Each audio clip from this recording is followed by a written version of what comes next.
The innovations that came up during lockdown were incredible to me. You know, I think there were so many of us that just totally rethought, well, what are, you know, when you strip it all away, what are the bare bones of what we do? And what we need is communion with each other. And if we've got that, we're all going to be much healthier, much happier human beings, I think. Hello, and welcome to episode 49 of Attention Engineer.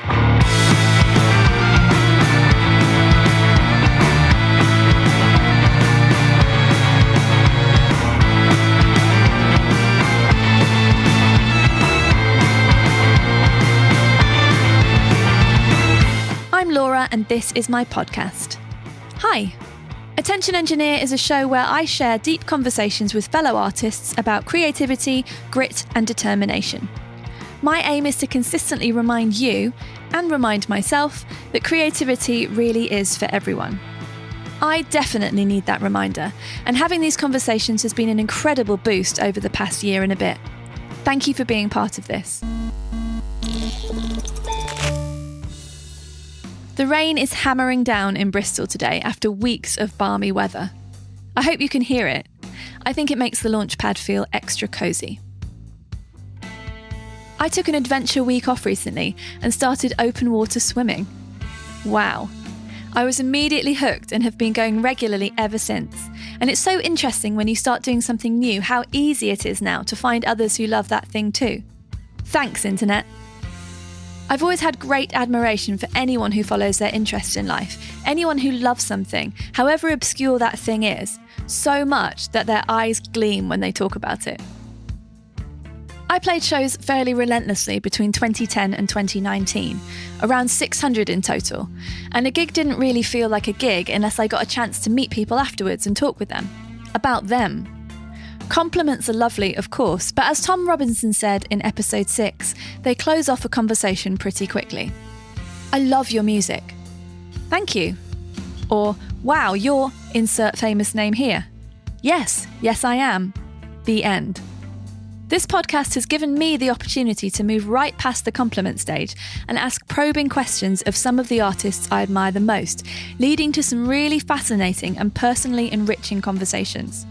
I could never have predicted the glittering guest list this show has had so far, and as I near the end of this phase of Attention Engineer, I'm feeling very grateful to you for tuning in.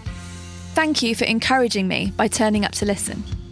This show passed 40,000 downloads last week, and I'm just so pleased that the idea I cooked up in my home studio has entertained and informed you through some of the strangest times in recent history. Thank you to every single guest. And a huge thanks also to every member of my correspondence club for their generous support. I genuinely couldn't have done this without you. Today's guest was meant to be one of the first names on that illustrious guest list, but as it is, the timing worked out for the best because, in her words, if we had talked last March, she wouldn't have had anything to say.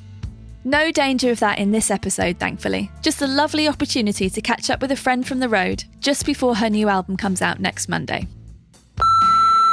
A folk singer, songwriter and activist from Leicester, UK, Grace Petrie has been writing, recording and touring relentlessly for more than 10 years. Her unique takes on life, love and politics, and the warmth and wit with which they are delivered, have won over audiences everywhere across the alternative, folk, political and comedy scenes.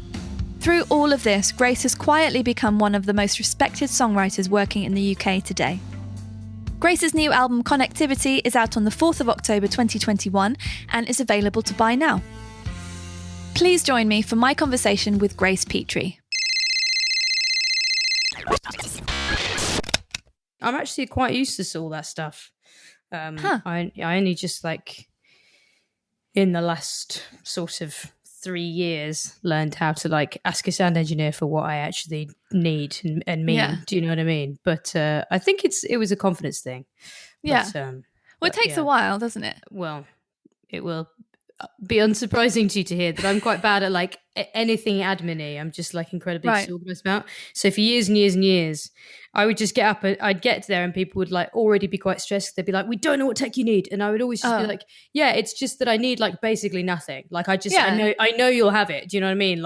If you have a single microphone in this building, I can use it. If you have anywhere that I can plug a jack lead into and hear my guitar, then we're fine. And then there'd always be this we'd start on a foot of like real confrontation because the sound engineer would be like, we just don't know what you need. And I'd be like, yeah, I just need like the bare minimum. And then they'd sort of be like, well, that's okay. And I'd be like, yeah, I know, I knew it would be. But today could have been the day you turned up with the full orchestra there, right? Yeah, that's true. Could have been that day. True. And also, like, I learned my lesson because one fateful trade union event I played where they said to me in advance, and I had told them in advance, I said, I just need a mic and a DI. Does that sound like a normal sentence to you? Yeah. Yeah, but what you forget is, and what I learned that day is that assumes a lot of things about the event, like there will be a PA. And it was in this like little pub in Birmingham, and I turned up and there was nobody there, and there was no stage, and it was just like those small pubs that are on the corners of terrace streets that are like L-shaped pubs. And I got in there and I was like, there's nowhere obvious that a gig would even be happening here. And then the woman turned up and she was so lovely and she was so warm, and she was like, oh, by the way, before I forget, I've got these for you. Reached into her bag and pulled out a microphone, like no lead, just like handed it to me, and a DI box. No, and I was like, to be fair, that'll teach me to ask for a mic and a DI. That's what I've got. And I was like, yeah, these are I can't do anything with these. It looks like I'm going unplugged tonight. We're just going to sit in the corner of this pub. Oh my. Yeah. What was the gig like in the end? Mate, very strange. It was like, okay. Do you know Bethany Black, the comic? I've heard the name. Yeah, she was like, I saw that she was on the bill. So I was like, oh, like, if she's doing it, it must be legit. And then she later confessed to me that she saw that I was on the bill and thought the same thing. We both like agreed to do this thing, thinking like, they must know what they're doing. And then like she got there and she's like, so there's no PA, huh? And I was like, no. And then they sort of like managed to, the pub itself had like a karaoke machine, which they like gave her the like one of those like real bad like kids karaoke machines with like terrible like microphone that sounds like a loudspeaker. And they gave that to her, like plugged into the karaoke machine, like no stand or anything. They're like, if you want a mic stand, I'm sure we can fashion something. So they like gaffer taped this microphone to the handle of a mop that was like leaning in the mop bucket. And me and her were like, blimey, it is Jesus. This business we call show, eh? It's like still, but it was the first time I'd met her, and it like really bonded us. It was like a real war story. So yeah, wow. it was one for the memoir.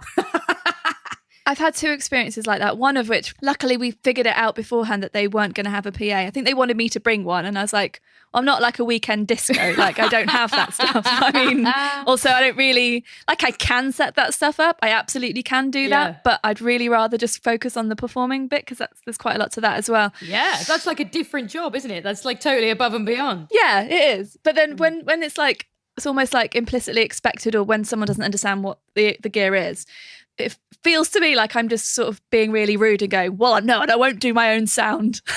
Like it's bad.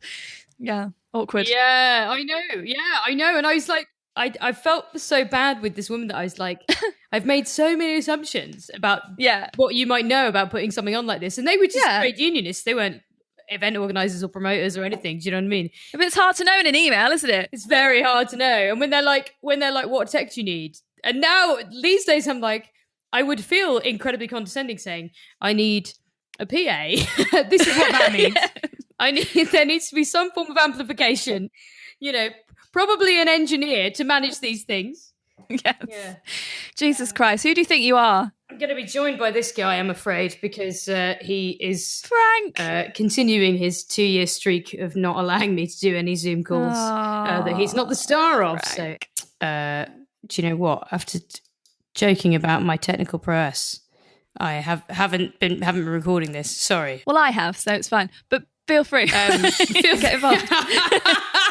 I'll send a PA system around in a minute. So I love our opener about PA systems. I was looking at when we first met. I think it must have been Chris TT's Midwinter Picnic in 2012. That sounds about right, at West Hill Hall, if I'm not mistaken, in Brighton. I think so. That was a gorgeous day. Yeah. It was so great. Yeah. And I hadn't heard of you before that, I don't think. I don't remember that I had. But I remember watching you play, and just from the very moment, the first note, first anything you did, was just completely hooked on what you were doing. Oh, thank you. It was so impressive to me. And I think this must be before I went on tour with Chris. It was just before. And I remember spending a lot of time in the car with him talking about what live performance is for, and like how you can make it your own thing, obviously, you can make it whatever you want. But having a bit of intention about it helps. So I did a lot of sort of soul searching, because I've been doing a lot of gigs before that, playing in other people's bands, and that was all about, I just want to play music and learn my instrument and learn my craft. And then it was like playing music for money, because I was hired to play for people. So then it becomes a job. Yeah, there's that aspect to it as well. But just spending a lot of time thinking, like, what am I doing this for? I found that really interesting. I was wondering if you had a moment that became clear for you, if that's something you spent time on, how intentional the way you perform live is. I mean, it's a funny question to be asking me at the moment, though, to be honest, because it's... Do you remember? Well, I was going to say I think I sort of feel like I'm having it now, but I suppose because I always wrote songs about politics, and Billy Bragg was a big influence, and you know, I mean, I was like, I'm 34. And I was like, my first record was like 2010. And that was like just after the first Conservative government got in, Cameron's government. And I wrote loads of songs about politics. And I was part of, and I guess then I would have been like 20, in my early 20s, 22 or something. And so I was sort of, and I had loads of friends who were at uni, and I was kind of working at the time at the Sheffield University Students' Union bar. And I was quite involved in like the protest, the like student protest scene that kind of was initially sparked by like tuition fees and Nick Clegg, and but spiraled into like a massive sort of kind of joined, I think, the wider anti-austerity movement. And I was really inspired like all the time about politics back then. And it felt like those first couple of years, you know, though it just felt like we were like marching all the time, and there's demos all the time, and it was like Occupy St. Paul's, and it felt like this incredibly fertile time politically, you know, and it really felt like the songs, you know, I think looking back, I think ridiculously naively, I thought, you know, they could really be an important part of that sort of thing. But it was very self-fulfilling, because the more I didn't really know very much about politics when I first started with all that stuff. But the more I went to, the more demos I went to, the more people would come up to me and say, have you heard about this story, this injustice, this politician, this whatever, like you should write a song about it. So then I'd be like, sure. And then I'd just go off and learn about it. And so I wrote like 2 or 3 albums worth of songs, mostly political material, in those first, like between 2010 and 2013. I was doing like a DIY record like a year almost. I don't want to be too much of a downer straight away, but you know, I've never, here we are 11 years later, and I have never been like less politically optimistic, I suppose, about where we stand in terms of this country and like the wider political direction of like any kind of movement for social justice. It feels like it's been quite willfully and deliberately like stamped out certainly in the Labour Party and in a wider sense in this country. And it's a funny thing to sort of like sit and think about like where that leaves me. Like, it's not the most important part of the conversation for social justice. But what about me? But what about me? But as an artist, I sort of like, I always wanted to be a musician before I ever was in any way doing anything that could be called protest songs. You know, I knew I wanted to be a singer when I was like a teenager, before I knew anything at all about politics. Then I kind of got involved in politics, and it really felt like it's very comforting to me to feel like, you know, wow, I'm being an activist. You know, that made me feel great about myself. Like, I'm being part of the revolution. And now, you know, I think I see like people coming up like 10, 15 years younger than me who are writing amazing songs, amazing urgent political songs. And that's like absolutely their job and their place. And like, I just feel like I'm so burnt out politically, and I still want to be a musician, you know, and I'm always going to want to be a musician, but it makes me feel like a bit of a fraud to sort of turn around. I've got this new record, which is like my kind of like sort of seventh album, depending on who you talk to. It's like either my seventh or my second album, but it's like my second like studio album. How is it your second? You've done so many. Yeah, I know. Like Queer as Folk was the first one that actually like was done in a studio, basically. Oh, I see. So that's how you're classing it. Well, I don't class it that way, but my agent was like, it would be better if we called the earlier ones like demos. But I don't know. I think I if you asked me, I would say this is my seventh album because I'm 34 years old. You know what I mean? I've been doing this a long time. I don't want people to think that it's taken me 15 years to put out 2 records. The ingenue, Grace Petrie, brand new. Yeah, absolutely. Yeah, here she comes. with my debut. Yeah, so like here I come with my like 7th album, and it's not at all. It's not very political, because that's not really what I was writing. You know what I mean? There's politics on it, but it's in a much more personal. It's from a more personal perspective of what I would regard as like the much more self-indulgent side of like how do you keep going in terms of mental health and optimism and living in a world that is telling you every single day that you've already lost. You know, but they're not barnstorming like let's take the barricades songs like I was writing, you know, 15 years ago. And that does make me think like, what am I doing this for? What is the point of this? Do you know what I mean? And I think I never like claimed ever that I didn't want to be a musician. That was always what I wanted to be. And I always said that I was writing things that I was passionate about. And I was, obviously I am passionate about politics. I always will be passionate about politics. It's just at the moment that passion is I'm passionately despair-filled. Yeah. At the moment, I'm passionately despairing. Yeah. Yeah. And you have to choose what message you want to be sending to people who like you and people who will find you as well, right? I feel like it's whatever's most present in your life at the time is what you're going to write songs about. That's how it is for me. Yeah, I think so. Yeah. I don't think getting pigeonholed by yourself makes any sense. Like, I can only write songs about these things, otherwise I'm not being me. Yeah. Because a person is a myriad of things inside. We all have these vast inner lives, and some people might not, but I think most of us do. Yeah, definitely. And I think that, you know, I think that idea that I have to be a protest singer and everything I have to say has to be really, really political. I think it, to be honest, like comes from a place of musical insecurity. I think that, you know, definitely when I was younger, particularly, I mean, we've spoken about this before, but like when I started playing on the folk scene, which is, you know, particularly in Britain, the folk music is like spectacularly technically proficient. And that is not the sort of musician I am. I'm like a 3-chord strummer, you know what I mean? And I don't say that in a self-deprecating way. It's something I have taken me a long time to feel sort of like, that's fine. You know what I mean? There's room, we have an infinite bandwidth, and it's definitely okay for there still to be sort of like GCD songs in the world.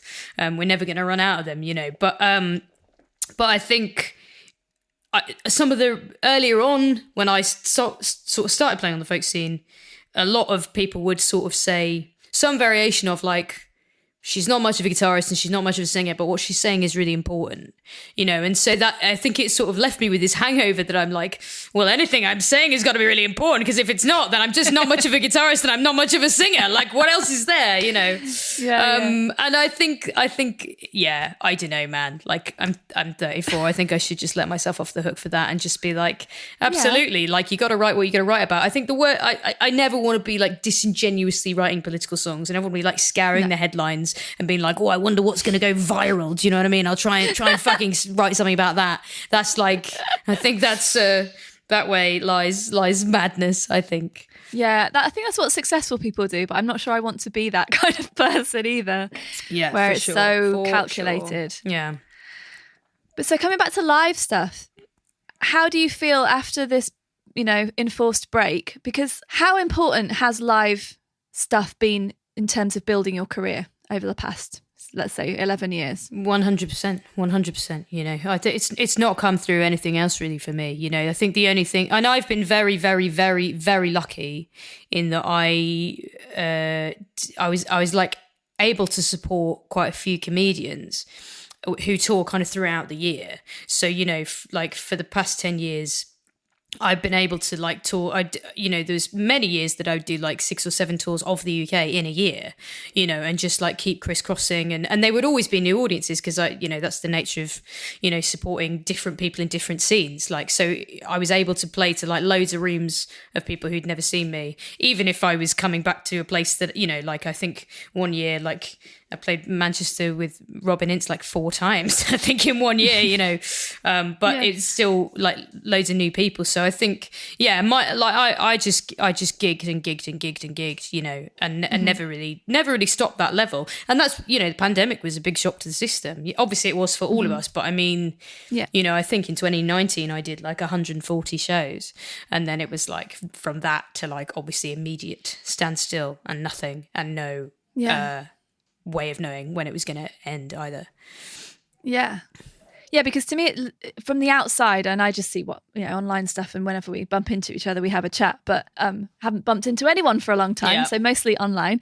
But I just see you seem to be someone who's very focused on making music and touring it. I don't see loads of stuff in between. I know you do stuff with the Guilty Feminist as well, but whereas I'm always fucking about with something else as well, you seem very focused, which I think is wonderful. I think I'd probably like to be a bit more like that, but I don't feel I can. Oh, I feel like I'd like to be much more like you, actually. Really? And coming out of this, I think it's a craft, right? And you gotta hone it. And I think for years I sort of didn't, you know what I mean? Because I was gigging all the time, you know what I mean? And like, if I had, a 2-week period with 13 gigs in it, and then I got offered one on the night off, I'd be like, great, it's the night off, I can do that. Yeah. You know what I mean? But I had a quite sort of like obsessive almost sense of like, well, that might be the one. Like that might, like that'll always be that, if I miss that gig, that'll be the one, And I think, quality over quantity, I think is not a bad tenet to sort of try and build into the thing. And I think, I'm sort of starting to be a bit more like, I've got like a kind of small like studio set up here in my house now that I kind of put together over the pandemic, and I'm I wouldn't say I'm learning like more of the production side of things very tentatively and like dipping my toe in the water there. Yeah. But before I would never like work on a song at home. Like every time I've ever recorded, I've just kind of been like, cool, I would like literally finish one, be like, yeah, that's 12, let's go in, let's get them down. Do you know what I mean? And like, whether they were good or not, which is why there have been so many records over the years. But I think again, like it just sort of comes from that vague sense of like, well, I've just got to be out all the time, and like, and like if I've got a new album, like great, I can go out and flog that, and like, just a sort of sense of like scattergun approach. It's never been very strategic, I don't think. So it's funny like that you like, it's sort of nice that from the outside you'd regard that as focused, whereas I kind of regarded it as just like, I don't know, frenzied. Well, we're all just making it up as we go along, aren't we? Yeah. Absolutely. My normal will be different to your normal, I guess. And then my perception of you will never be the same as your perception of you. Sure. So, of course. That's very interesting because, I think this enforced break, shall we say, hopefully has caused people to take a bit of stock and think about what they were doing. I think I was gigging too much before and it was quite scattergun, and I started to really dislike it because I never really had the feeling that you mentioned about, that this gig might be the one. I assumed it wouldn't be. I think I got to the point where I was like, well, and this won't be either, because that's not, to me, in my career, there hasn't been the one. There really hasn't. And it has been incredibly difficult to get onto bills that would be sort of, have an audience who would get me or like be into the sort of thing I was into. So I found that really difficult. I was going to ask you about genres though, because you've mentioned protest singing, you've mentioned folk. Because it seems to me that your music can fit into lots of different kinds of categories. And the only reason categories are important is to sort of get on bills that make sense or like find audiences that make sense for you. I think your music crosses those, but I also know that folk in the UK particularly can be very specific, and the people who are big in the folk scene in terms of audience members are very specific about what is folk and what isn't folk. So what's been your experience of that? Like, are you welcomed by folk, or would you call yourself a protest singer? Like, what are you? What are you, Grace? Yeah, what am I? No and no. It's probably unfair to say that I haven't been welcomed in folk. Yeah. I'm like horrifically oversensitive and horribly narcissistic. So if like 9 out of 10 people like me, I'll just be like, one person didn't like me. So like I sort of have this Same here. Yeah, so I have this like horrible fucking like victim narrative about the folk scene, which I don't think is probably, the folk scene does not deserve me going around telling people that the folk scene's been mean to me. But the folk scene, what I would say is like, when I was a kid, I was listening to Bob Dylan and Joni Mitchell, and people referred to that as folk music. Yeah. And then I started playing an acoustic guitar and writing some political material. So I was like, I guess I'm a folk singer. Right. And then I was like, I'll try and get gigs at folk festivals.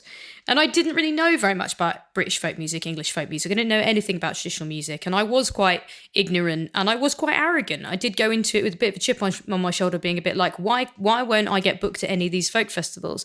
And it's because I wasn't really doing folk as they saw it, you know what I mean? Yeah. And when I was younger, I was a dickhead about that, and I was like, I wrote a horrible, immature song about it, and like, I know, horrific.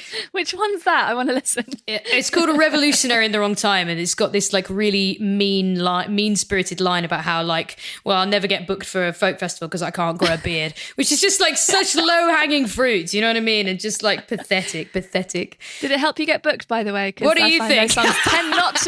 Yeah.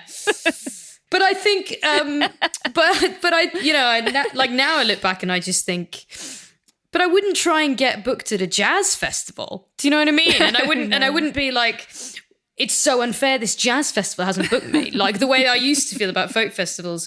And I think that it's tough specifically with folk because it is like, it's a massively broad church, and you will get, your Frank Turners at Cambridge Folk Festival, but then you'll also have like your Morris dancing at Shrewsbury Folk Festival. And like the idea that those two things are like supposed to be part of the same like genre, like is quite mad. Do you know what I mean? Like it's that's such a wide ranging spectrum. They still won't let you in. Yes, absolutely. Yeah. What? I know.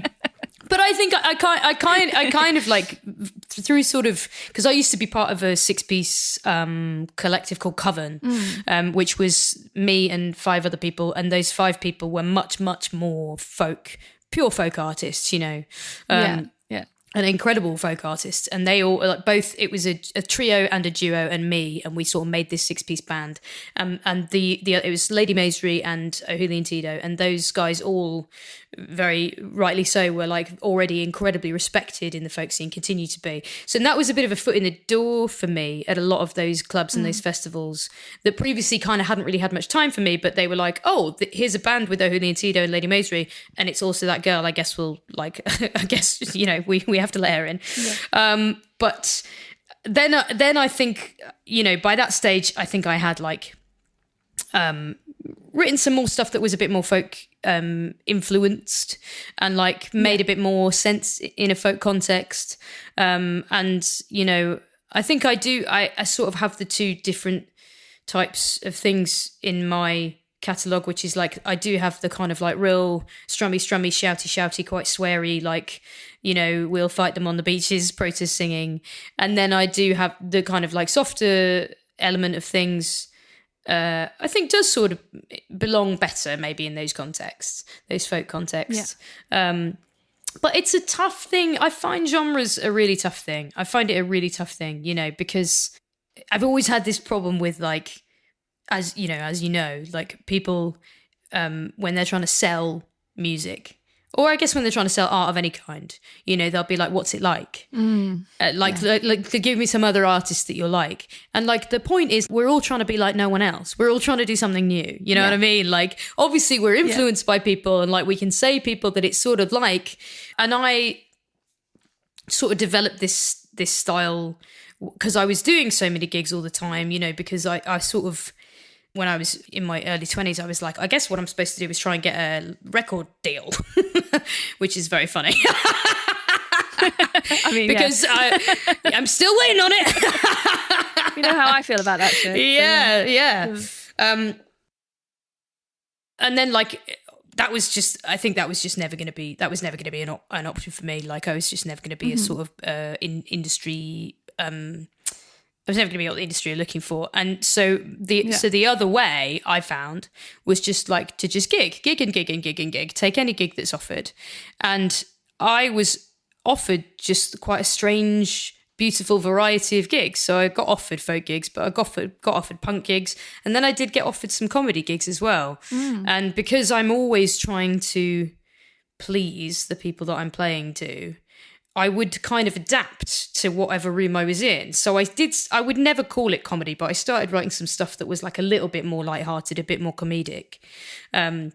Just so that if I did get offered a comedy gig, I wasn't totally out of my depth being on a bill with comics and going out and just doing something really angry and serious. Do you know what I mean? So I sort of started, and then likewise, you know, when I was kind of started getting more folk gigs, you know, I wrote Queer Folk, the album that came out in 2018, is quite a lot more like folk inspired, you know, and there's I'd say that's probably the folkiest thing I've done. And that was just sort of reacting to like where I was going to be, where it was going to be the best received, you know what I mean? And that's not something that I would like recommend even, do you know what I mean? I think that sort of chameleon-esque sort of just adapting to whatever like room you're going to be put in. I don't know if it necessarily makes for the best art, which is why I think that, like, again, it's been weird, the pandemic, obviously. It's been a very, very strange thing, and it's been like a whole reckoning in terms of my personal, as it has for us all, I'm sure, like in terms of mental health and stuff, like, you know, it's, I feel like I've been meeting my worst self in every corner of my house for like a year and a half. But I do think the record that I wrote largely and recorded in lockdown, you know, it couldn't really be a chameleon of a record because there was nobody else around, you know what I mean? So I guess we're going to find out what color I am when I'm not trying to blend in with a tribe, I suppose. Yeah. Do you listen back to any of that earlier work and think, I don't know who that is now? Yeah, definitely. Yeah. More of the love songs. I think I have a lot of regrets about the way that I, you know, we're all so good, aren't we, at writing songs that just paint us as the victim of everything, and the like, or I'm very good at writing songs that paint us as like, you know, this kind of. That's what my entire first two albums are. Pretty sure. Same, you know what I mean? I thought it was directed at me. Well, I just think that so there's this song on the new album called No Woman Ever Wants to Be a Muse. And it's kind of all about this idea that, like, you know, we all of us have war stories from love and heartbreak, and we all remember it in this way where we did nothing wrong and they did everything wrong. Well, I didn't though. Yeah, absolutely. Yeah, apart from you who actually didn't. Yeah. And in lots of ways, you know, I was just like reacting to a patriarchal society that has always immersed me in this very specific mainstream depiction of what love supposedly is, and how love supposedly is sorry, I'm forgetting that you're not putting out the video of this, but I'm putting quotation marks around the word love. But what that supposedly is like just the endless pursuit of somebody and persisting with somebody, whether or not they love you back or not. You know, I mean, I look at things like Friends now, you know, like the TV show Friends, and I think that was like my cultural landscape growing up, you know, like the most romantic thing that my generation believed in was this idea of this guy who just never gives up on his ex-girlfriend for like 10 years until eventually what happens is he wears her down, basically. And I you know, there's a lot of early songs. Like there's a song on the first album called Incompetent Love Song, and it's like 6 minutes of me listing all of the ways that I'm not good enough for this person. And the amount of people that have come up to me over the years and say like, oh, that's like mine and my partner's song, and I think, get out of the relationship. Like, you know, like God. Honestly, it's like, and I think like that 6 minutes of me like apologizing for who I am, and also at the same time in this weird narcissistic way, sort of making the audience think that I'm this little self-effacing little, you know, self-deprecating little cool guy who actually underneath it is just so romantic and reliable and believable. Right. And like, listen, I gave as good as I got in that relationship. Do you know what I mean? Like, I think, you know, that wherever she is now, she could write some dreadful songs about me as well, and thank God she didn't, to my knowledge. But I think a lot of that early stuff, I think, I mean, it's tough, isn't it, because we're all growing all the time, and we're like, you know, like we use songwriting as a way to expel what's happening inside us, and like, and it's therapy, and it's catharsis, and that's you know, I think that's important. You know, it was important for me. It's important that I wrote all that stuff. But now I'm a grown up, and I want to talk to that 21-year-old kid who wrote that song and be like, first of all, that's not love. That's obsession anyway. You know what I mean? First of all. Yeah. And second of all, like, you don't have to play this game that like mainstream patriarchal society has always told you that there's like one way to express love, and like what that means is like utter self-sacrifice forever in total martyrdom, and making yourself, prostrating yourself, and like not putting your needs first, and that's romance, baby. And I think that's all bullshit now. Do you know what I mean? And I feel like I was conned, and then I feel like I became a tool of the patriarchy to sort of like then repeat that con in my music and put it out there, you know, and be like, isn't this great? Isn't this love? So those are the things that I regret much more than I mean, my politics haven't really changed broadly. I mean, I've kind of gone sort of ping-ponged between Labour and the Green Party in various records over the years, but I think the general tenets of that stuff, I like to think I'm learning still about politics all the time, you know, but I definitely think the love stuff, you know, it's a cruel irony, isn't it, that like you'll never feel anything as intensely as you do when you're like, you know, 17, 18, 19. And I think if you could bottle those feelings, the intensity of those feelings, you'll never feel, sorry to anybody older than that listening to this, but like, spoiler alert, you'll never feel anything as intensely as you do at that age.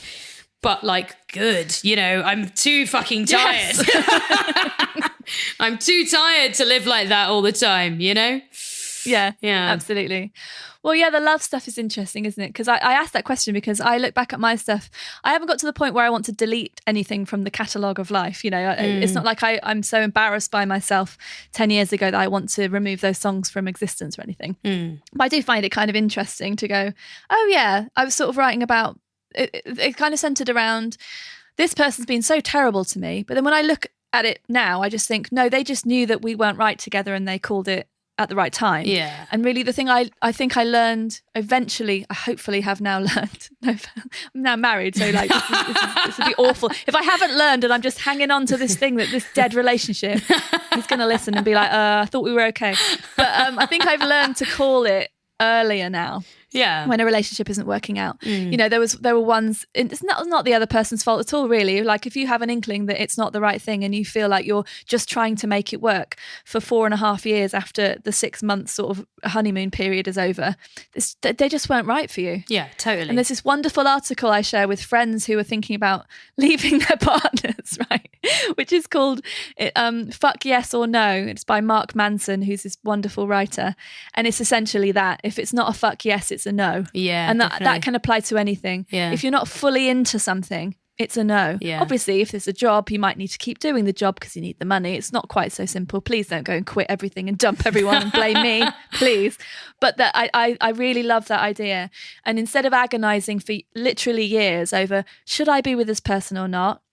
I've learned now that the agonizing thing means no. Yeah, absolutely. It's not working. Absolutely. It's not working out. Yeah. And I'm not saying everything needs to be easy. Sometimes you're going to have hard times, obviously, but not that hard, not that early on. Yeah. So that's a lot of my songs are kind of that kind of thing. So there's a song called Delete, which is about wanting to not have to make a decision in this relationship, which I think I wrote 6 months before I finally did break that one off. Yeah. And it just seems so crass now because, you know, I don't think we shouldn't be writing songs about real things. I think that's what they're for. Like you say, it's therapy and it's working through stuff. It's figuring out who you are, where you are, all that.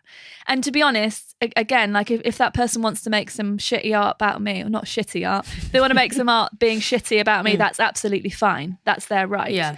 And it's my right to tell my stories. It's funny because our stories change. Yeah. I always say, like, we're going to be growing until the day we die. We're growing up all the time. Like, there's never going to be a day in my life that I feel like I'm cooked, until it's over. But it's tough because, like, what we're doing all the time is recording our journey, and like, so it's they're like it's like logbooks, it's like field recordings from the road, and like, then you have this literal like record, but a record of like where you were and who you were in love with and how you felt and what you thought about yourself. And, I don't know. I just feel like it's my whole back catalogue is like, listen to them now. It's like, kid, get some therapy, go to therapy. It's all going to be okay, but you need to go to therapy. Yeah. Then would the songs have suffered for that because you just would have been fine? I guess. Yeah. But then that's also a thing, because I feel like that's also like they really want us to believe in like the tortured nature of art. Do you know what I mean? And like, I know, and I'm not into that actually. No, and I think particularly like like I was talking about that song that I wrote in my early 20s, like I know that like I stayed in that relationship longer because I was like, this horrible, tempestuous, one day it's fireworks, the next day it's like, the best day ever, the next day is a massive stormy row, it's like screaming at each other in the street at 3:00 in the morning. I knew I was like writing loads about it. I was like, this, like, and I've ashamed now that I was like, she's just such a muse, she's such a muse for me, like, and it's just like so gross, it's so gross. And and like, I think I'm personally happier than I've ever been in my life, and I'm in an incredibly fulfilling relationship, and I think I'm writing, I like the songs that I'm writing at the moment, and I think it hasn't. My ability to write songs didn't desert me the moment I got with somebody who was, good for my self-esteem. Same here. Same here. And this wonderful man that I'm with, I don't write songs about him because he hasn't done awful things to me. That's what I'm probably quite. I was going to say that, and I don't know why I didn't. But he hasn't as yet. Touch wood, all the wood. But then I still managed to write 2 albums worth of stuff I'm really proud of. So Brace for Impact, and then the last album, Exotic Monsters. Yeah. And none of those are about sad current relationship or awfulness. It was about stuff I hadn't dealt with from before. Yeah. Which was very useful and cathartic and good therapy and stuff, and just stuff that was a bit more kind of, I wouldn't say not navel gazing, because I don't think navel gazing is bad. I think if we say navel gazing is bad, that means you can't look at yourself and figure stuff out. But that is that's what songwriting is for me. But I was able to lift my eyes up just a little bit and sort of have thoughts about the wider world. And I thought that was like, that's just surely just maturing as a person and songwriter at the same time. Yeah. So I felt that. So I was really excited to read about, so you did a really good in-depth interview with Get in Your Ears, wasn't it? About this thing about connectivity and it being maybe something a bit like that for you. Yeah, I think so. And I think, the wider message of the album, I suppose, is like, just that we need connection. Human beings need connection, and I think it was what was so mad about the pandemic is so mad. I know I talk about it in the past tense, but I suppose what I talk about in the past tense is like the extreme lockdown. I know some places in the world are still in lockdown, but and I think it was like a mad juxtaposition of, we're literally globally all going through the same thing, which has never been the case in my lifetime, in our lifetimes, or probably, I suppose, since the Second World War. Has there ever been a thing that was so globally that everyone in the world was touched by? But the thing that was connecting us was the thing that was separating us. And we were literally more separate than we've ever been as well. And it was this thing of like going through this thing separately, but together in this way that everybody sort of feels the same way, but nobody really can connect those feelings to each other. And I found that was a very sort of, I think a lot of it is definitely looking inside. I think that album, a lot of it is, and I think I think of it more maybe because I'm used to writing such sort of specific political things. You know what I mean? Like I think in the past I've definitely written things that have like aged very, very quickly because it's not just a song about politics. It's like a song about this particular schism in this particular part of the Labour Party circa 2014 to 2015. Do you know what I mean? It's like, and that stuff is like over so quickly. So like, even though I suppose I am writing about things that are, I'd like to think quite universal, they feel like they're kind of not like, they feel like they're so personal because they're not specifically talking about Keir Starmer or, you know, Boris Johnson or Dominic Raab or whatever, which in a way I think I would have done earlier on in my career. I would have been much more, I used to just be so plugged into like the news and, you know, just writing in that really immediate way, like writing about specific events and specific news stories. And I think I sort of just, I think I kind of can't write that way anymore because I can't really be, at the moment anyway, I feel like I and this is obviously a very privileged thing to say, this is a privileged position to be able to take, but I feel like I can't really be engaged in political news in the way that I was, you know, earlier points in my life, because I was just finding that it was just really having an impact on me. You know, I've felt very, particularly, you know, we came out of the 2019 election virtually straight into the pandemic. You know, there's only kind of 3 months between losing the election in this really catastrophic way after, you know, what felt like sort of 5 years of embattlement, really, you know, for people who were sort of on, you know, on the kind of left of the Labour Party. It was just sort of like 5 years of like kind of constant being constantly battered and then feeling like it was, you know, kind of lost in this really cataclysmic way that felt, you know, certainly like initially felt like it was impossible to ever come back from it. You know, I'm just not sure if I feel like that anymore, maybe in such a pessimistic way. But I think it's natural to feel like that then. It's such a huge loss and so much hope. I mean, I even allowed myself to hope that time. Yeah. I tend not to. I tend not to go there too much because it's just so upsetting, like to feel so underrepresented in your own country. It's horrible. So when you're actually, like you, really super involved in it and then it doesn't work, that's a loss. That's like it's not like a death. But I think there's a level of like a loss. It felt like a bereavement to me. Right. You know, and I acknowledge, obviously, like I keep saying, this is a very privileged thing. I've lived a very, very, very privileged life. You know, I have a lot of privilege in the world and I haven't, you know, had very many difficult things happen to me. And that was, that period immediately after the election was sort of one of the worst things that's ever like, not that it happened to me, but it happened to us. It happened to, you know, a movement of people who I think are going to be demonstrably hurt by the decisions of this government that could have been avoided. You know what I mean? And I think caring about that, anybody, you know, I don't know anybody who wasn't devastated about it. And I think that's difficult because, you know, everybody goes on about the echo chambers that we're all in because of social media, and I think there's definitely, obviously, that massively came into play with me. You know, I think I had a disproportionate amount of hope for the outcome of the election because I was only spending time with people who really kind of wanted the same things as me, and I was only, you know, I was campaigning for the month before. And so I was only hanging out with Labour Party volunteers and councillors and, you know, people organising benefits, and like I wasn't getting any negativity from them. Do you know what I mean? So I was, you know, I think a lot of us were quite unprepared. You know, the people who were the most in the thick of it, I think it was the biggest sort of shock to. And it's hard to tell online for so many reasons, but partly because the negativity does tend to be much louder than the positivity, or can be. Depends who you follow, obviously. Yeah. But so you can get this sense that, oh, it's okay, that's just a loud bunch of people. It's actually not very many people. This is going to be fine, because, you know, in your offline world, you're talking to people in real life about this stuff, and it seems really positive. Yeah, and it's completely and it's completely distorting with so many issues. You know, you see it at the moment with like vaccine misinformation, you know, and that's the way that is just spreading like fucking wildfire across Facebook, completely unregulated and completely unmoderated.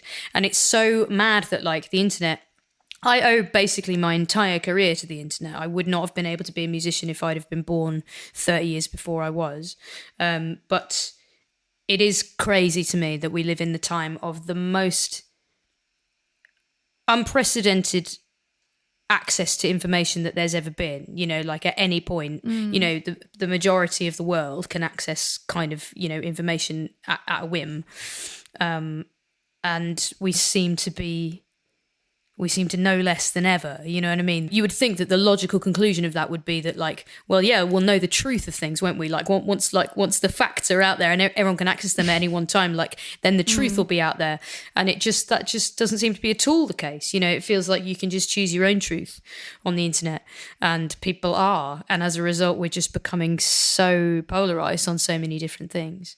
And again, and you're right, you're right that it's completely impossible as well to tell how prevalent is this opinion that I'm seeing everywhere all the time. Do you know what I mean? I just don't know. I mean, I kind of have this lovely lefty bubble going on my Twitter that, you know, if you believe, you know, if I never walked outside my house or looked at the front of a newspaper, then I would assume that like Black Lives Matter is like not contentious at all, and everybody completely agrees with it, and everybody absolutely, you know, is working for an anti-racist society. And, you know, I believe that, you know, there's no transphobia and there's no homophobia, and that's, you know, obviously we know that isn't the way things are. So it's a strange time, I think. And it was a strange time to be sort of plunged from this like all-consuming grief about our political losses into then like, and now you're on your own in your house for a year and a half to think about it.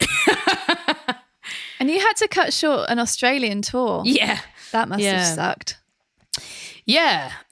I mean, it sucked. It was mad to be. I'd never been to Australia before, and because you're on the opposite side of the clock. So I wasn't really in touch with anyone, because when I was up, everyone in the UK was in bed and vice versa. So, you know, I was over there with my fiddle player, Ben Moss, and we were like, and it hit Britain worse, COVID, before it hit, like Australia was a bit behind.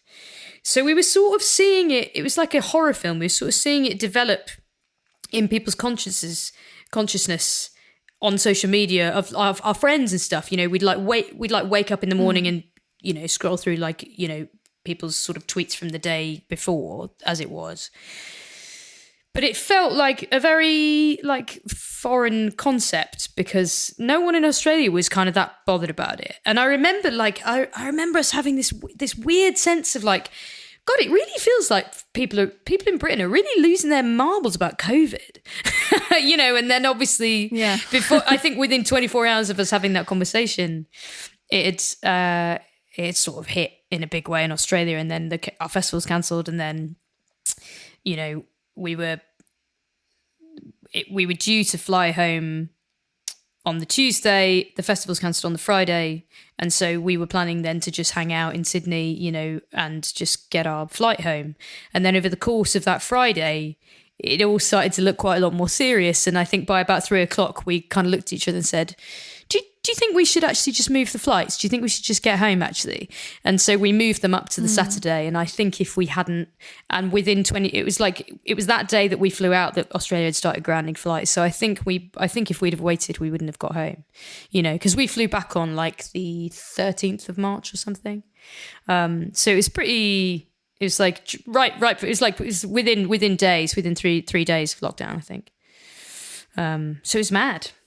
So we're thinking back to that. I think that was the day that I went to it might have been that day that I drove to see Frank Turner play, and I interviewed him for this show. Yeah. He was one of the really early guests. He was the last in-person guest I had. Oh, right. Yeah. On. Yeah.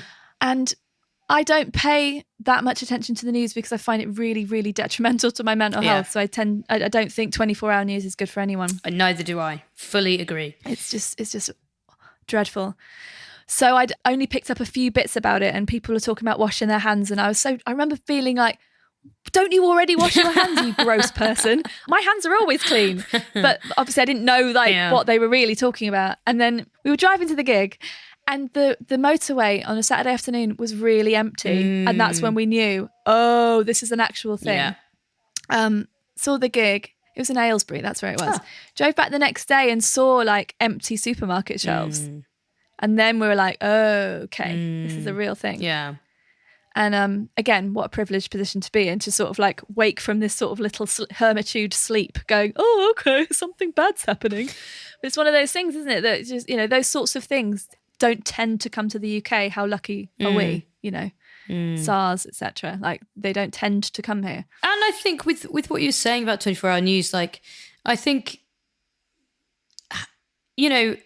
for my whole life, for as long as I can remember, the Daily Mail and the Telegraph and the Times have just been screaming at me about something that's going to get me. You know what I mean? Something's coming, and it's, like it's gangs, or it's, and they kind of operate at this constant fever pitch of threat. You know what I mean? And honestly, I did think initially, I was like, I bet this doesn't come to anything. I bet this is just going to be another one of those things that doesn't really come to anything.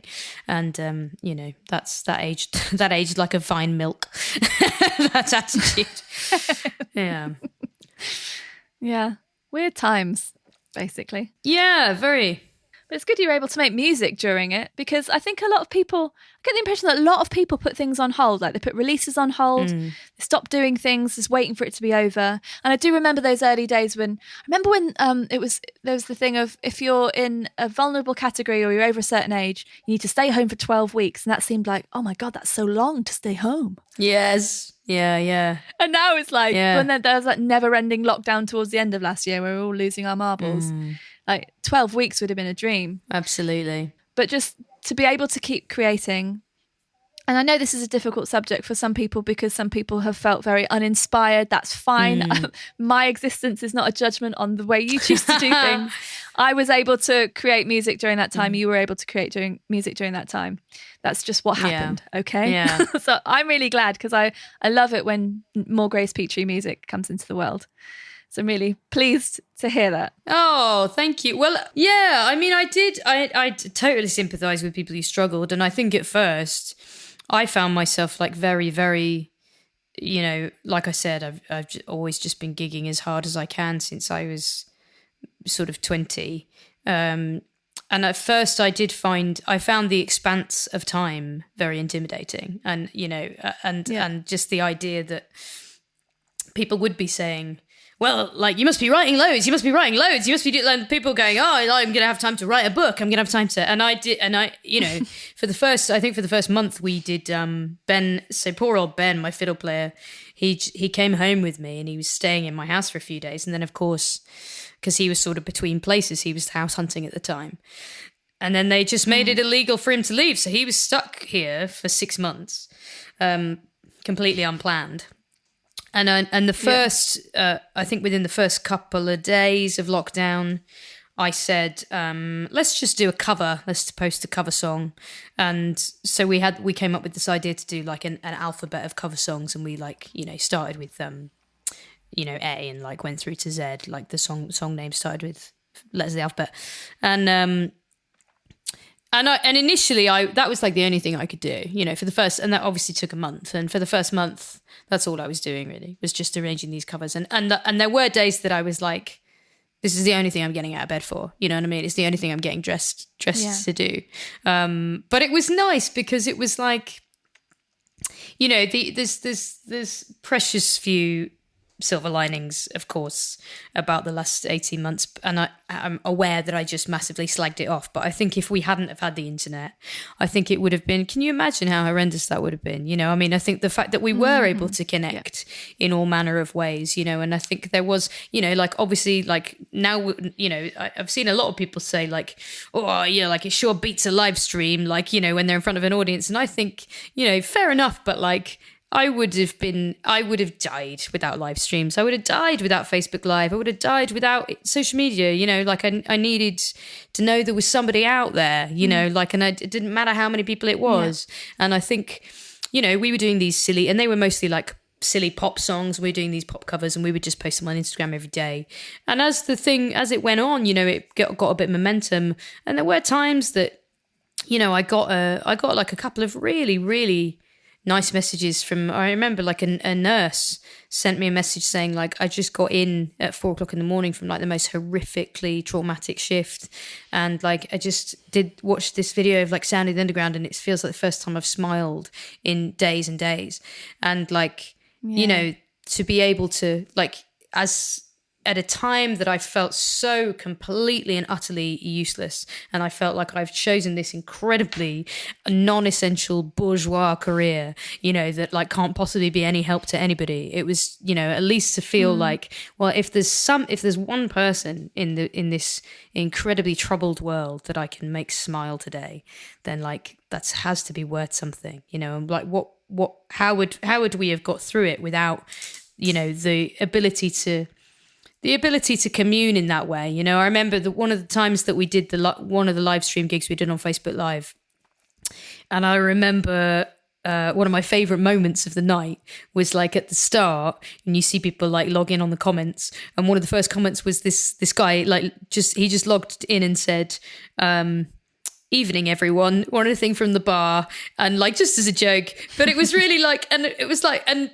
Ben was the only person I'd seen in months and months, and I was the only person he'd seen in months and months. And I remember like both of us, it was so mad how we could come out of it feeling the gig adrenaline and feeling like as if, wow, there were all these people here tonight. And of course they weren't, but they were, you know, and but they were, yeah. That's the thing.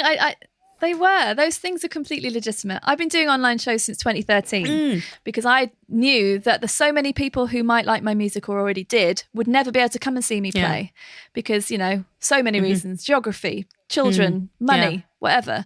So I wanted to make it more accessible. So I was really delighted to see that the rest of the world realised that you could do online gigs last year. Yeah. But then I really don't like it when people kind of dismiss them as not real gigs or virtual. It's not virtual. It's actually happening. Yeah. Like I actually am playing and you actually are listening in real time. I know that word is sort of overused and used badly.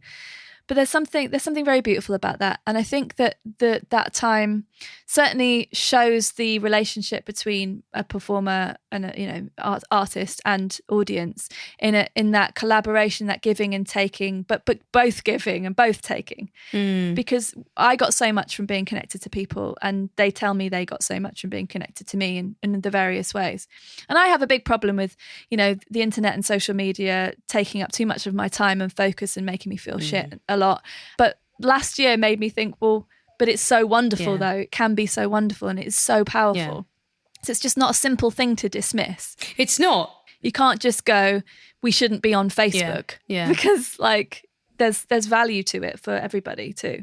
I completely agree, and I like coming out of this. Like, I'm gonna keep doing live streams for exactly the reasons that you say, you know. And I realise, you know, there were so many people saying to me like, I've never been able to come see you before because of X, Y, Z, and like now I can, and how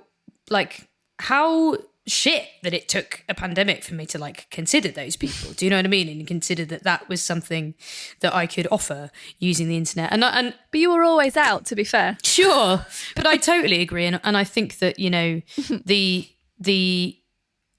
I need social media for my job. I need social media for my career. Obviously, we all do. Yeah.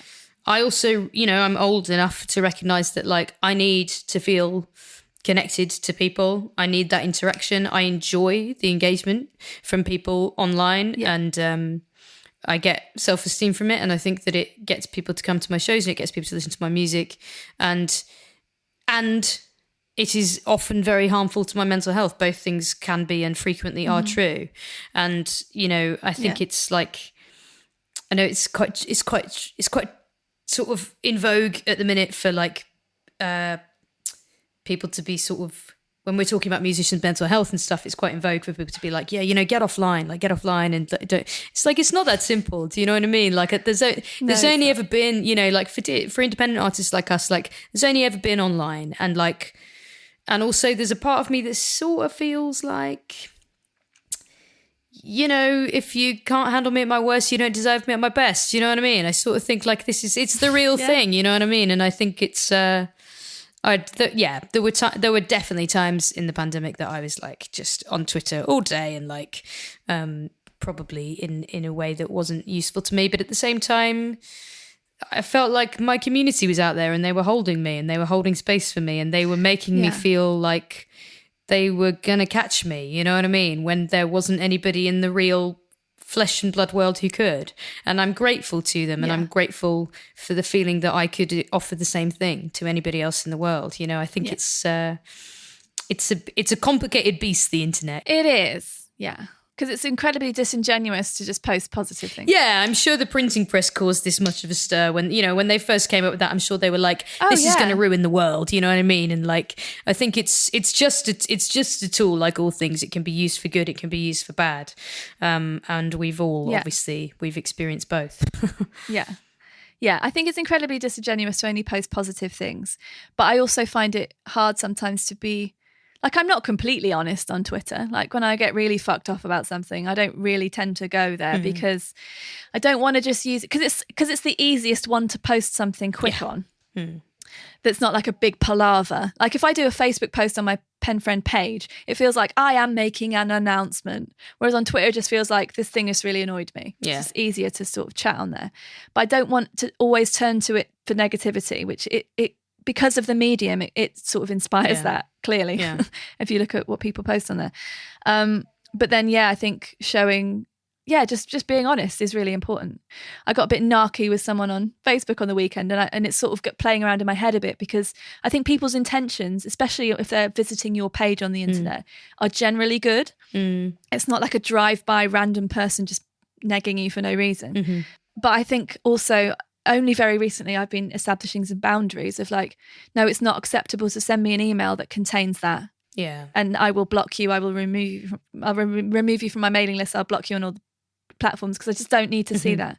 It's not about only accepting compliments. It's just about going, I'm a person with feelings and that's not okay. It's not cool that I have to open my email and read that from you. And then likewise on Facebook, some people saying some stuff and just like, what? I'm an actual person here. Like, what are you saying that for? I find that to be annoying. It's worse when it's someone who's supposedly a fan / supporter, whatever. Much worse because I just expect it from random strangers who don't know my stuff yet. So it is complicated, but I'm glad you're getting good things from it. It's not generally bad for you. It doesn't seem to be generally bad. It's not generally bad. And I think, it's, you know, to that end, I completely agree. And I've had some people, sometimes it's like the worst things from the people who supposedly are like, you know, because I think it does engender that familiarity. You know, a lot of people think they think that we're friends. They think that they're pals. Yeah. And so they can say like, you look a bit fat in this outfit, lol. And it's like, oh my. What? Like, in what universe? What universe? Do you know what I mean? Like, how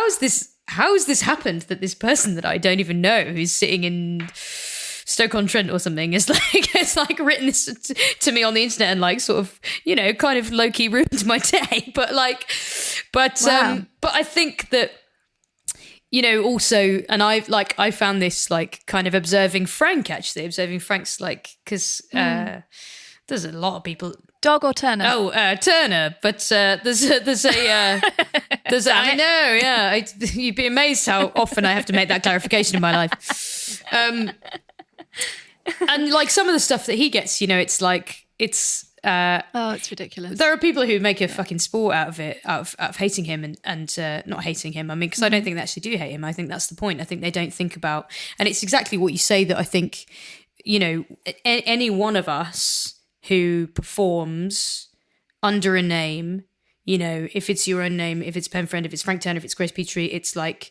as soon as you have the page that's like artist page, in some people's minds, and I've seen this happen, it's this disconnect as if you become an entity, not a person. You're not a human being, do you know what I mean? And it's like, there's only ever one person reading these notifications, and it's the person they're talking to, you know what I mean? Yes. And I think that I was guilty of that before I knew Frank. I thought I didn't have any negative opinions on him, but I thought he was like, he's huge. There's no way he's seeing his social media engagement. And then I met him as a person. I was like, he's a real person. He's a real person reading this. Like, that's happening to him the way that it happens to me. Do you know what I mean? Like obviously on a much larger level, but like, and I think that thing, you know, I've sort of stopped doing it now because you kind of never get anywhere with anyone.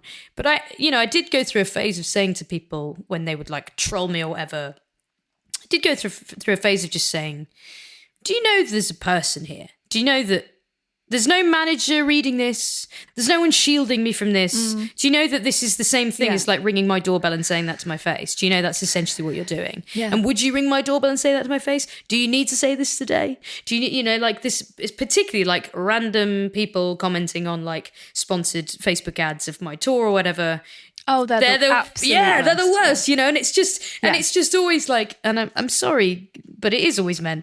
It's just always men who like, who. I'm sorry that it is too, but it is always. I'm sorry that it is too, but and it's like, it's okay to just let things pass by your chops. It's okay. You don't know, your input isn't needed on everything, you know, and like, and you might write something funny about how shit I am or how shit I look or whatever, and like never think about it again.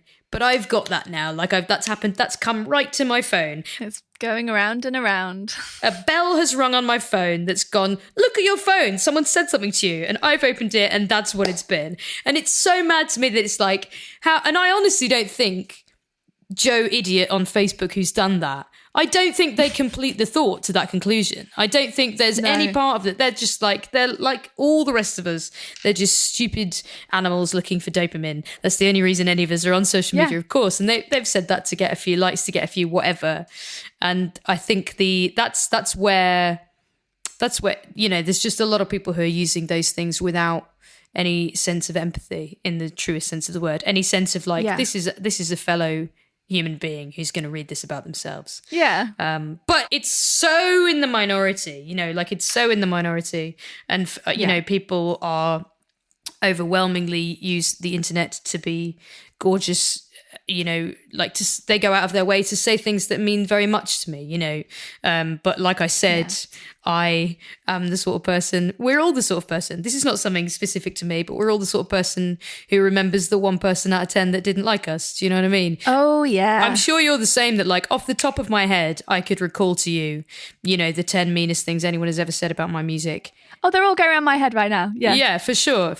It's like that they're at the top of the filing cabinet all the time. Yeah. People love to say, oh, don't read the comments. Oh, don't respond. Don't feed the trolls and all this. But one, I don't think they are trolls. I think they're people. And I think everybody has value. Mm-hmm. Yeah, some people are mean and some people are evil, but some people are just really mean and casually cruel and things. And I'm not going to get into a long drawn out debate with people, but I'll always give people the benefit of the doubt. And Tim, my husband, really hates it when we do a Facebook ad and there's just, it's random people. And really once you're reaching outside your bubble, you're going to get casually cruel comments. You just are. It just means that the ad's working. Absolutely. And that's what we want, isn't it? What's the point of doing them otherwise? So, he does actually shield me from the worst ones. But I always would prefer to respond to someone just to go, hi, I'm a human, you are too. You said something you thought was important. I might just sort of acknowledge it or sort of, you know, maybe stand up for myself if appropriate. Like someone had a go at me for wearing, what's all that mess on her lips? And then some sick face because I had some lipstick on. Oh, fuck off. Well, quite. Yeah. And that's one I'm not going to leave because it's absolutely my right to wear whatever the fuck I like on my face. And it's not okay for him to tell me what to do about that.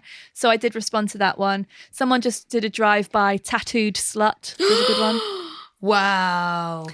But like no comment on the music. He just doesn't like women existing, I think. So that's a different matter. You know, that's definitely his problem. Tattoos, that's one that we would just remove, you know. That's absolutely. Fine. But you know, all of this, and it doesn't personally hurt me. What personally hurts me is when someone who's supposedly a fan or supporter starts telling me what I should and shouldn't do. I just think, you don't know me but at all. Like, what do you think is going to happen here?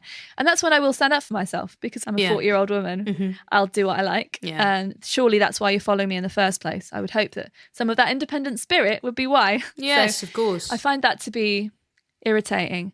And it's just a bit deflating, because I'm just trying to do nice things and put things that are positive into the world, and then to sort of have to deal with that is just a bit annoying. But like you say, overwhelmingly people are awesome, and it's wonderful to be connected to them online, and they give us both a living from the things that we make. I'm incredibly thankful for that. But that's not without its problems, but no job is.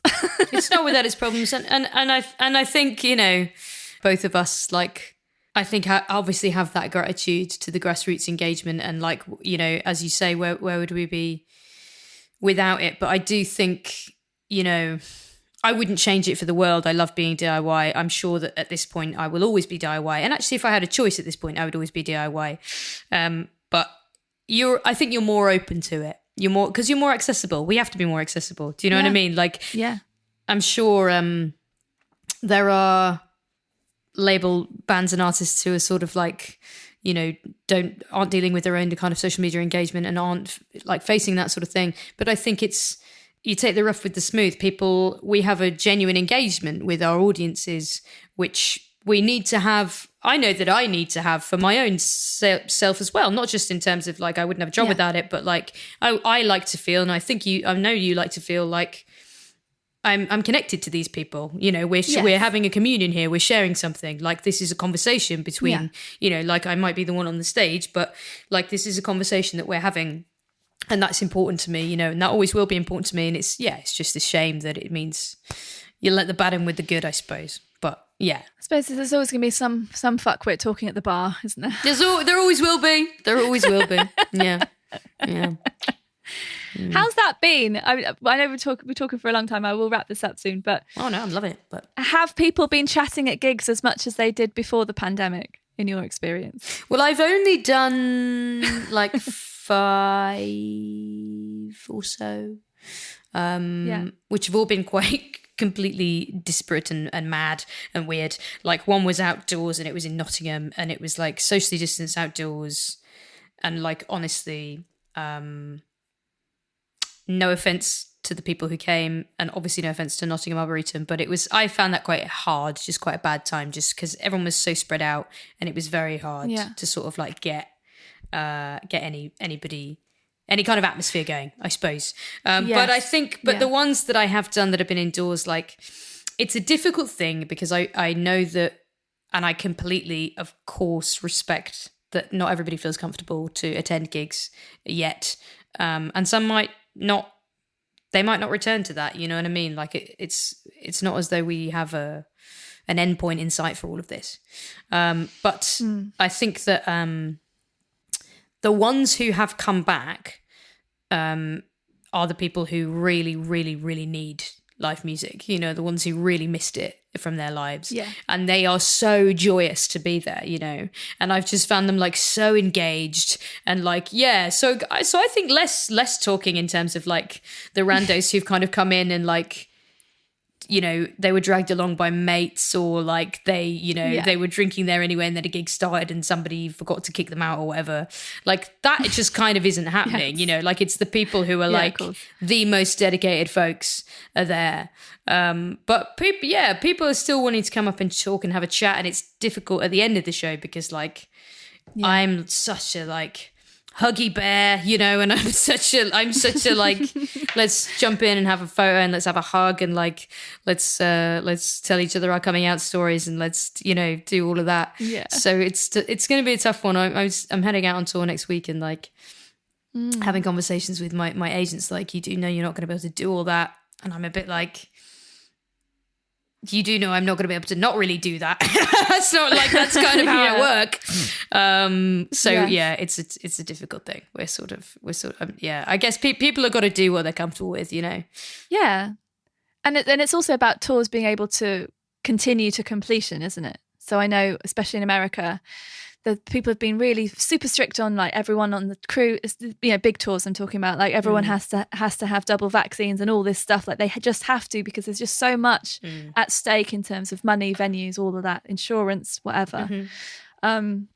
As much as anyone needs to get through the tour and be able to sing every night, even in pre-pandemic times. So like shouting at the bar till 2 a.m, talking to people isn't something that everyone can do because they need to sing the next night. I think it's a similar thing. Like you need to stay well to do your whole tour, to show up for those commitments you've made to all those people, not just the first 3 nights or whatever. Yeah. But it's hard, isn't it? Because that stuff is so much part of the gig, isn't it? Especially for you. I feel the same. So much for me, so much. Yeah, and I think, and I had this actually I sort of learned my lesson immediately pre-pandemic, because the last tour I did was in the autumn of 2019, and I lost my voice, because I was talking to people, like I was sort of doing merch in between in the interval and then at the end, and like chatting and I enjoy talking to people, and it's part of the.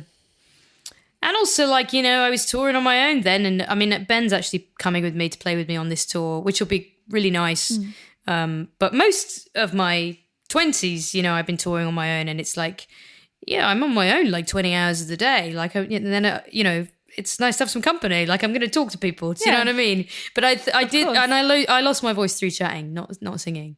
So I'm like just trying to be a bit disciplined about that these days, But, it's a shame. It's a shame because that's the most important part of it for me. I think it's, and it goes back to what your kind of opening question about what you're doing it for. Like, I think it's very easy for me to sort of think the only worth in what I do is if I'm saying this really clear political message, or if I'm, fucking like my exceptionally arrogant early on in my life, I had these kind of arrogant, grandiose ideas that I was going to change people's hearts and minds in terms of what they would vote for and what they believe politically. And like, it was very easy to feel like I'm a crusader. That's my purpose. And actually, like, my purpose is to connect with people. That's all I've ever wanted to do, and like, there's been times that connection has taken a political form, but also there'll be times that it'll just take other forms, and as long as I'm doing it, I'll be happy, and if I'm doing it, like I said, the pandemic took away in lots of ways the only kind of connection I'd ever known, but I found all these other connections. I found ways to do it online.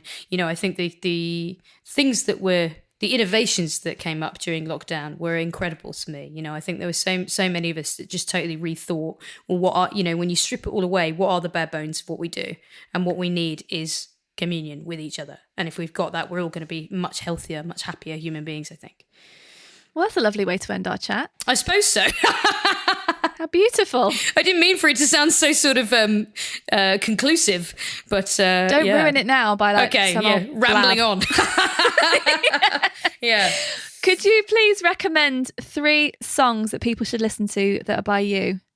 By me, when they finish listening to this. Crikey. Yeah. I suppose the obvious one would be Black Tie, which is the song that probably more people would have heard of mine than anything else. That's sort of the most well-received thing I've done, which was a song that it's on my album Queer as Folk, which was out in 2018, which and it's like a song about being a queer teenager, and it's sort of about being a queer adult as well, and sort of living with that as life goes on, and specifically about being a butch lesbian and always being quite insecure about that in my younger life, and then sort of growing into a grown-up who sort of understands that the reason that I felt insecure about that is because a patriarchal society told me that I don't look like what the male gaze wants women to look like.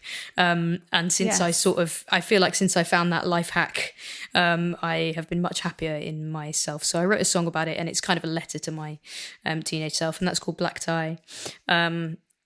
And then, so there's the new stuff. There's a song called Storm to Weather. It's the new song it's the first single from the new album. And that was about the pandemic, about lockdown. But I also think it's about political defeat and the idea that we're all, we're a big team and we're just going to stick it out and we're going to weather the storm and we're going to be here at the end of it because these ideas will never die, you know. So those would be 2 ones to go for. The video for that also just looks very, very cold. Do you know, I really got away with that. Were you cold? No, a lot of people said that to me, and I have to fess up and say it was the perfect day for it because the sky was incredibly grey, but it was very, very warm. So like the temperature was really warm, but it was like really moody and grey. So it looks like I did something really brave and like went in and was like, it does, doesn't it? It looks like I did something really tough. And I didn't at all. It was quite warm. The hardest thing about it was that we chose that stretch of beach because so my girlfriend lives in Norwich, and she recommended, that's in Haysborough where we recorded that, where we filmed that video, and she recommended that beach because it normally has incredibly big waves, and we wanted me standing in the sea holding a guitar, singing the song, getting bashed about by the waves, kind of goes with the lyrics of the song.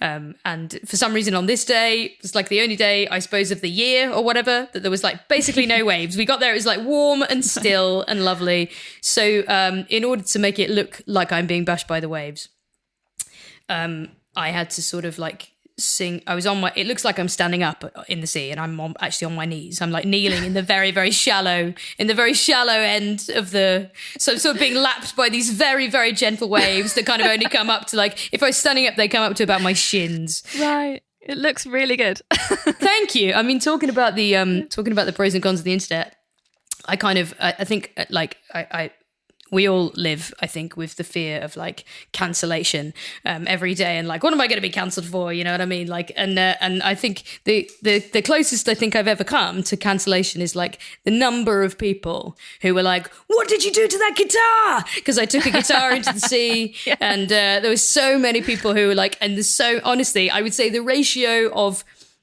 people saying I like this song to people saying, is that guitar okay? It was like a 1-to-1 ratio. Like as many people worried about the guitar as there were saying like, good job on the song. That's 2, Black Tie, Stormed Weather. And then I guess I'd go for the second single for this record as well. It's like a country song. Sort of a bit of a like, is pastiche the right word? Like a bit of a sort of send up of the kind of traditional sad country music thing, and to really sort of lean into that idea, we did like a line dancing video shoot, which is quite a lot of fun, and that's called The Last Man on Earth, which is like about kind of being kind of falling for a straight friend and like never being able to sort of realize those feelings. It's one of those songs that, again, like, I mean, I wrote it quite a long time ago, but it's one of those ones that, again, I feel like since my improved understanding of the way that jaded, embittered men have written the story of the world, I'm a bit like, oh god, it's just so lame. It's so lame. But yeah, I shouldn't say that because I've had a couple of very nice messages from people being like, this is exactly how I feel about my friend. And again, I just want to be like, move on. Move on. Yeah, maybe this can help them move on. I hope so. I hope so. Yeah, I hope so. Yeah. Yeah, my advice to those people is, go to therapy, meet a nice queer girl, you'll be fine. That's what happened to me. There you go. Yeah. Sorted. Yeah. That makes it sound like I met my girlfriend at therapy. I just mean, have some therapy, you will stop choosing people who are completely and utterly self-sabotaging to your happiness. Yes. That's definitely words to live by there. Finally, if you could give one piece of advice to a listener who wants to be more creative in their own life, what would that piece of advice be? Oh, you know what? I would always say, don't let perfect be the enemy of good. I think try and try and try, you'll get better. I think one of the things, another, I guess, consequence of the internet is that, like, I think we all feel like everything we do is carved in stone now forever, you know, because everything we do, we put online, and then it's kind of, it can be viewed by so many people, and it sort of, we feel like it's this very permanent record, you know, but like, you know, it kind of isn't. You put something online, you can take it down if you stop being happy with it. But also B, you know, like we said earlier on, like it's all a journey, like we're all improving all the time. And I think that, like, I learned on the job. I learned on the job from gigs, and I'm still learning. I'm always learning. And, I never have a gig where I don't feel like I learned something and hopefully become better from the end of it. So I think crack on. Never feel like you have to wait until you're perfect. I think I recorded as soon as I had like 10 songs that were even finished, I just was like, let's get these down on an album. And that was my first album. And I don't think much of it now, but it's nice to be able to look back and be like, I'm 11 years better than I was then. Do you know what I mean? So I just think try and DIY. You don't need anybody's permission to do anything. That's the wonderful thing about the age that we live in. You will find your audience. They will definitely be out there, and you have the means to connect to them wherever you are. That's a beautiful thing. And it's a privilege that not everybody had. I mean, think how many musicians, artists, creators that there were in previous decades before there was this wonderful tool that we have to self-publish and find people who will like our stuff, wherever they will be, because they're out there, they're out there. So yeah, I'd say DIY till I die. That'd be my advice, I think. Me too. Yeah, for sure. 100%. Yeah. Thank you so much for being my guest. Thank you. Because we were going to do this before the stupid pandemic, weren't we? Yeah. I think it was just as it started, I set out a week where I was like, this thing seems to be approaching, but I know I'll spend a week driving up and down the country. That's what I was going to do. I was going to come and meet you halfway between Leicester and here or something. I think we're going to do, I was going to go up north to speak to Ginger.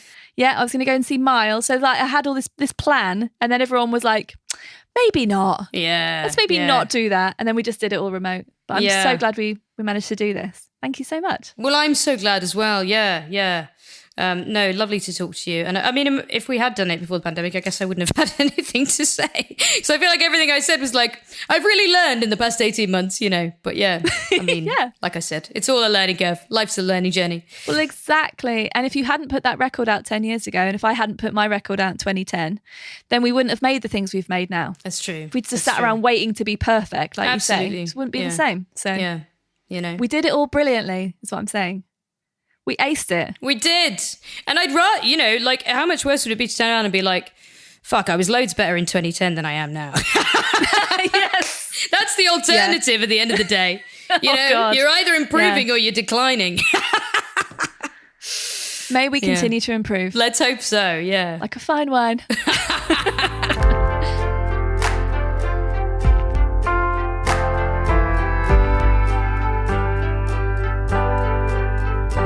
If you do one thing for independent music today, please make that ordering Grace's new album, Connectivity. Head to gracepetrie.com for all the info and sign up to her mailing list while you're there. The deluxe show notes page for this episode is at penfriend.rocks/Grace, and you can grab 2 free Penfriend songs there as a gift. If you enjoyed this episode, please share it with a friend. And I do try not to bang on about this too often, but please consider leaving a review of the show on Apple Podcasts, because that really helps spread the word. Thanks for considering it. Big love to my Correspondence Club for powering the making of this show and all my music. And if you're not a member yet, visit my website for information on joining our friendly group. If you'd like to keep listening to Attention Engineer now, I recommend episode 6 with Tom Robinson and episode 4 with Frank Turner as good follow-on listens. I'll be back in 2 weeks with episode 50, the last one until next year, so make sure you click subscribe to listen first. Have a fab day, take care, and thanks for listening.